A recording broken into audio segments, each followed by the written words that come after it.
एक वेदमती माता हुई। वेदमती एक राजा की कन्या थी, और आपने बहुत ध्यान से सुनिएगा, इस कथा के बाद फिर हम कथा को विश्राम देंगे, फिर आचार्य चरणों के कुछ भाव सुनेंगे। सब लोग सावधानी से सुनो, बैठो, और आरती से पहले जो जाएगा उसको बगल वाले की सौगंध है। सुनिए। तो वेदमती, उन्होंने घनघोर तप किया, और तप के पीछे उद्देश्य क्या था कि साक्षात नारायण भगवान मुझे पति रूप में प्राप्त हो जाएं। तो वेदमती, जब ये इनके वेदों के स्वरों से इनका प्रादुर्भाव हुआ था, ये अयोनिजा थी, माता पिता इनके वैसे भले ही थे, पर इनका जन्म किसी माता पिता से नहीं हुआ था। एक प्रकार से वेद ही कन्या का रूप धारण करके आए वेदमती। तो उन्होंने तप किया, और तप करके ठाकुर जी के प्रति उद्देश्य रखा कि ठाकुर जी मुझको पति रूप में प्राप्त हों।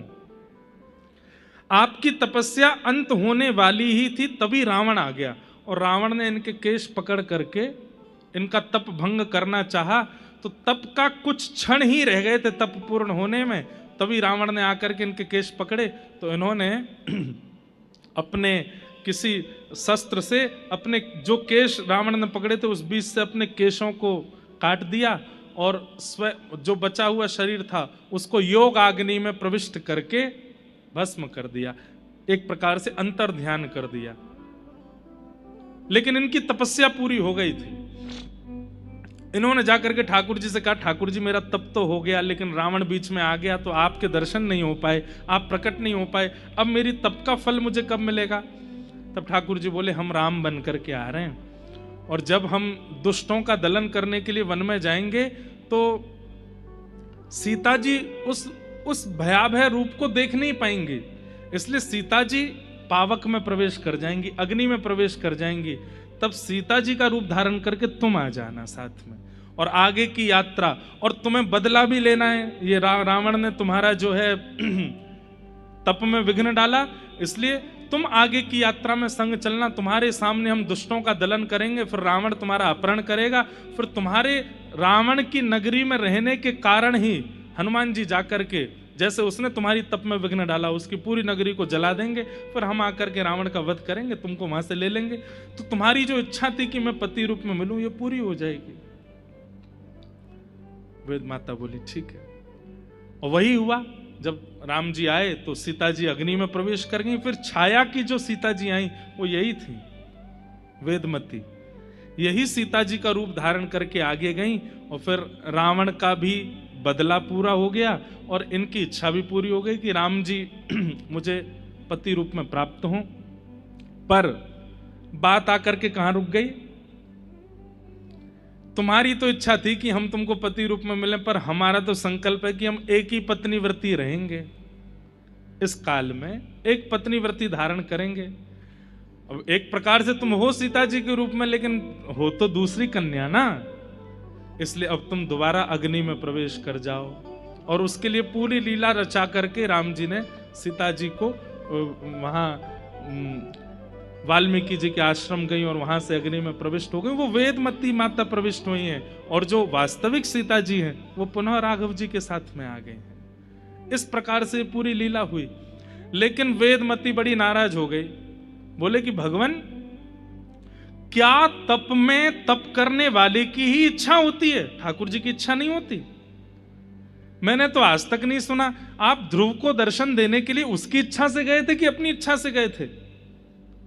ठाकुर जी बोले, हम गए तो अपनी इच्छा से थे। बोले, ध्रुव को दर्शन करने में आपकी इच्छा है, प्रहलाद को दर्शन देने में आप नृसिंह बन के अपनी इच्छा प्रकट कर सकते हो, लेकिन वेदमती को पत्नी रूप में स्वीकार करने में आपने कैसे कह दिया कि तुम्हारी इच्छा थी, मेरी इच्छा तो नहीं थी?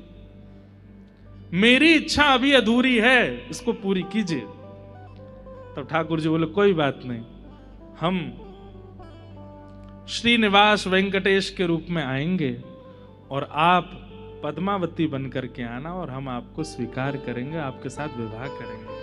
तब भगवान तिरुपति बन करके आए, और तिरुपति बन करके तिरुपति यहां पर श्रीदेवी, भूदेवी और पद्मावती 3 पत्नियां हैं श्री ठाकुर जी की। ये पद्मावती कौन है? वही वेदमती पद्मावती बनकर के आई और ठाकुर जी ने उनको स्वीकार किया। ठाकुर जी की किसी भी लीला पर आप संशय नहीं कर सकते। हर एक लीला के पीछे एक रहस्य कथा है और आचार्य चरणों से आप उसका समाधान पा सकते हो। इसलिए ठाकुर जी की कथा क्या है? रसमालयम। उसमें त्याज्य वस्तु कुछ भी नहीं है। आप अगर ये कह दो कृष्ण की ये लीला, रास लीला को हम स्वीकार नहीं करते, तो आप गलत हो। आप रास लीला की सार गर्भता को जब देखने के लिए जाएंगे तो ऐसा सार छिपा है, बस वो प्रकट रूप में दिख नहीं रहा है आपको। धर्मस्वनिष्ठितः पुंसाम विश्वक्सेन कथा सुयः। बोले आपके द्वारा प्रदत्त किए गए समस्त भावांजलियों को ठाकुर जी ने स्वीकार किया। इसका प्रमाण मिलेगा किसी सत्संग में जाकर के बैठना।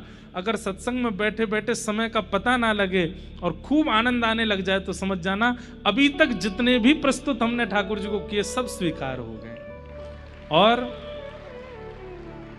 तीर्थ यात्राएं करवा लो, फूल के बंगला बनवा लो, ठाकुर जी के 56 भोग लगवा लो, ठाकुर जी की आरती करवा लो, कथा सुनने की मत कहो हमसे, वो नहीं सुना जाता हमसे। बाकी भैया हमसे चाहे तुम गिरिराज जी की परिक्रमा लगवाया हो, वृंदावन की परिक्रमा लगवा दो, तिरुमला ले चलो, तिरुपति दर्शन करवा देंगे, 56 भोग लगवा देंगे, फूल बंगला बनवा देंगे। मतलब ठाकुर जी की वैसी सेवा हमसे चाहे जितनी करा लो, पर कथा, मुझे तो कथा में बैठती नींद आती है, मैं नहीं बैठ सकता कथा में। तो इसका मतलब क्या है? आप जितना भी कुछ करते हो वो केवल श्रम है, ठाकुर जी उससे प्रसन्न नहीं है। और ये बात हम नहीं कह रहे हैं, स्वयं सूत जी कह रहे हैं, नोत्पादये दधिरतिम श्रम एव ही केवलम। केवल कथा नहीं, कहीं भी कोई महापुरुष सद्विचार प्रकट कर रहे हैं, सद्भावना सुना रहे हैं, एक सद्मार्ग दिखाने का प्रयास कर रहे हैं, और आप वहां बैठे बैठे आलस दिखा रहे हो, वहां बैठे बैठे आंख मीट रहे हो, देख रहे हो कब चले अब यहां से। ये जो आलस्य है आपका, ये इस बात का प्रमाण करता है कि आपके द्वारा अब तक जो कुछ भी किया गया वो केवल आपने किया है, ठाकुर जी ने रिसीव नहीं किया उसको। ठाकुर जी स्वीकार कर रहे हैं। उनकी स्वीकार्यता का सबसे बड़ा प्रमाण क्या है? कथा में रुचि होना, सत्संग में रुचि होना, भगवत वाणियों में, वैष्णव वाणियों में रुचि होना, इस बात का प्रमाण है। हनुमान जी महाराज बैठे थे कथा में, इतनी भाव से कथा चल रही थी कि हनुमान जी रो रहे थे, हे मेरे राघव, हे मेरे राम, हे मेरे रघुवीर, हे मेरे प्रभु, ऐसे कह करके रो रहे थे। ठाकुर जी से देखा नहीं गया। ठाकुर जी पहुंच गए, हनुमान ऐसे क्यों रो रहे हो? मैं आ तो गया। रोते हुए हनुमान जी बोले, ठाकुर जी अभी 2 घंटा की कथा रह गई है, बाहर वेट करो, अभी पहले कथा सुन लूं। अरे मैं प्रत्यक्ष आ गया हूं, नेत्र खोलो, देखो मुझे। नहीं भगवान। बोले कथा में ऐसा क्या है जो मुझ में, मेरे प्रत्यक्ष दर्शन में नहीं है? तो हनुमान जी कहते हैं, आंख खोल के देखूंगा तो केवल 2 नेत्रों को दिखते हैं, पर नेत्र बंद करके जब कथा सुनता हूं तो रोम रोम को आप दिखाई देते हो, मन को, बुद्धि को, चित्त को, विचारों को, प्रत्येक इंद्रियों को आपका अनुभव होता है नाथ। इसलिए 2 घंटा कथा रह गई है, बाहर बैठो आप, पहले कथा सुनूंगा। इसीलिए प्रभु चरित्र सुनवे को रसिया, राम लखन सीता मन बसिया।